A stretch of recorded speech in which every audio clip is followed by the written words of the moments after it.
Diante da complexidade do exame da OAB, é comum que surjam muitas dúvidas e preocupações, uma delas relacionadas à anulação de questões. Tanto a anulação de questões por algum erro na aplicação da prova, quanto a anulação em função do cometimento de alguns erros na resposta das próprias questões. Para entender mais sobre como funciona a anulação de questões na prova da OAB e como recorrer, assista até o final que eu vou te contar todos os detalhes.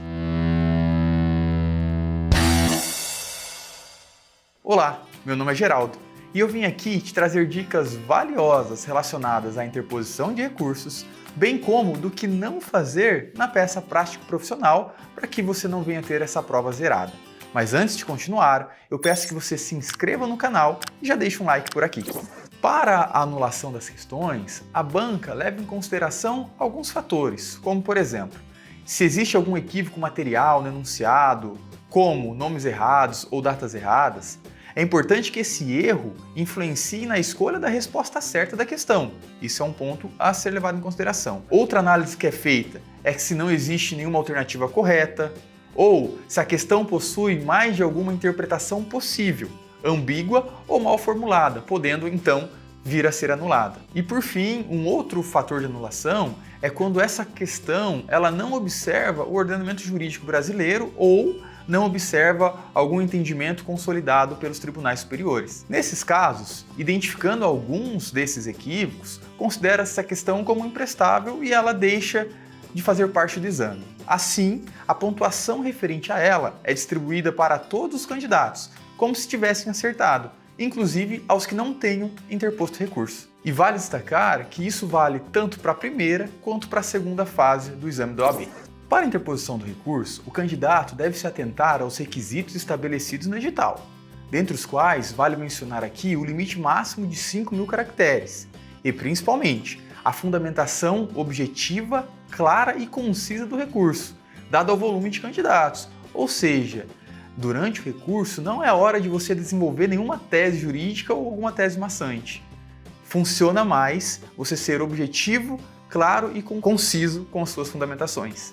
Outro ponto que vale aqui a gente destacar é para aquele candidato que entenda que na prova há duas ou mais questões passíveis de anulação, os recursos devem ser direcionados para cada questão. Ou seja, se há duas questões que ele entenda que são passíveis de recurso, ele tem que formular ou interpor 2 recursos, um para cada questão.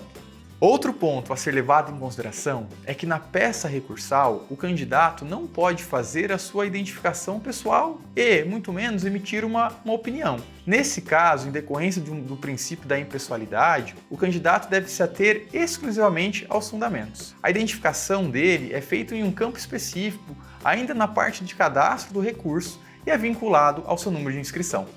Atenha-se, se você tem interesse a interpor algum recurso relacionado à primeira ou segunda fase da OAB, atenha-se aos prazos estabelecidos no edital, porque evidentemente que qualquer recurso intempestivo vai ser consequentemente indeferido. Por fim, para você interpor esse recurso, você deve acessar o sistema eletrônico de interposição de recursos, cujo link é disponibilizado no edital.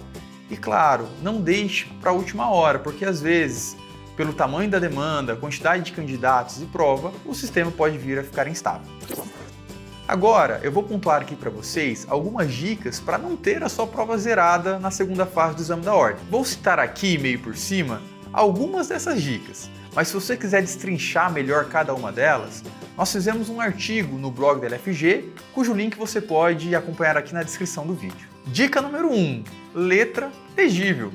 Lá, quando você for responder a sua prova prática profissional ou as questões recursivas, utilize uma letra que o examinador depois possa identificar facilmente aquilo que você está querendo dizer. Dica número 2, caneta com cor diversa daquela exigida pelo edital. O edital é muito claro, caneta esferográfica de tinta azul ou preta. Por favor, não cheguem lá com uma caneta de tinta vermelha. Dica número 3, resposta em branco ou em folha inapropriada. Por favor, não deixem respostas em branco. Ainda que você tenha alguma dificuldade, tente colocar algum conteúdo, claro, que esteja de acordo com a alternativa, porque às vezes qualquer ponto a mais que você venha fazer com essa questão possa ser o determinante na sua aprovação. E atenção, atenha-se também às folhas específicas de resposta, porque às vezes é muito comum a OAB disponibilizar folhas de rascunhos. Folhas de rascunhos não são as oficiais, então preste atenção nisso. Dica número 4. Não assine, rubrique ou faça qualquer identificação pessoal na sua peça prático-profissional. Dica número 5. Preste atenção na identificação da sua peça. A identificação da peça é primordial para que você pontue nessa prova prático-profissional. E claro, a fundamentação da sua peça tem que estar de acordo, tem que estar em harmonia com a peça identificada. Bom, de uma forma geral é isso. Fiquem à vontade para deixarem algumas outras dicas aqui nos comentários.